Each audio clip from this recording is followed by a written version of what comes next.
Grupo 4. A história da farmácia na Idade Média e no Renascimento. A Idade Média foi um período no qual houve avanços e retrocessos referentes ao desenvolvimento da farmacologia. O início desse processo se deu a partir da farmácia aliada à medicina como uma única atividade, que era organizada nos mosteiros e conventos.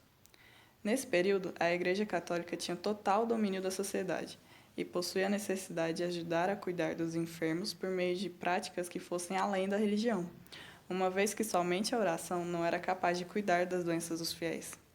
E nesse mesmo período, haviam também os alquimistas, que criaram os primeiros medicamentos visando a cura de enfermidades e buscando encontrar também a fórmula para a vida eterna.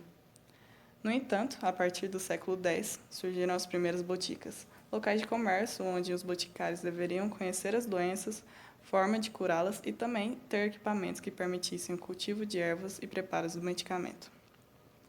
No século XIV, a Igreja Católica passou a condenar como heresia os herboristas, pessoas que tinham conhecimento de plantas medicinais e ajudavam a curar doenças. Essas pessoas eram consideradas bruxas por terem dons curandeiros, e não era permissão do Deus divino. E com isso, muitas pessoas foram queimadas como condenação.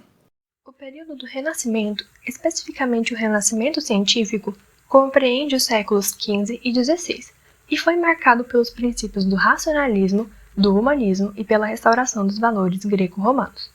Esse período é considerado uma das bases da ciência moderna, e os estudiosos da época, dentre outros objetivos, buscavam estudar a natureza e seus recursos através da observação, experimentação e extração do que fosse útil.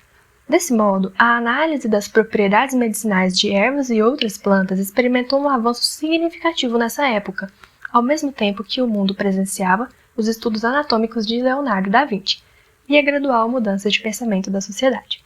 O período do Renascimento, portanto, marca o fim da Idade Média e o início da Idade Moderna, representando, para o farmacêutico, uma grande evolução, já que a mentalidade moderno-científica crescente na população gradativamente fez com que a resistência, sobretudo religiosa, em relação ao avanço científico caísse por terra.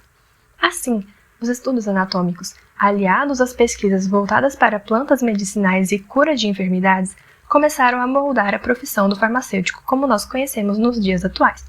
Além de Leonardo da Vinci, uma figura de grande importância nesse período foi Paracelso, responsável pela idealização da homeopatia e definição da diferença entre remédio e veneno, que está apenas na dosagem.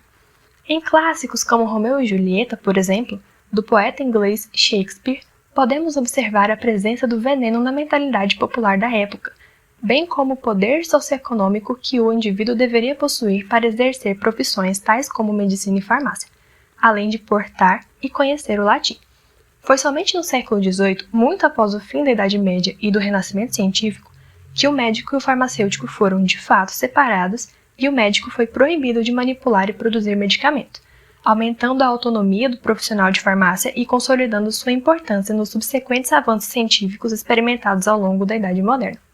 Por fim, é interessante ressaltar a troca de conhecimentos entre o Velho e o Novo Mundo, durante a transição da Idade Média e Moderna, bem como os conhecimentos medicinais dos povos originários do continente americano, que muito auxiliaram na formulação e entendimento das propriedades de cura de enfermidades da época e dos dias atuais.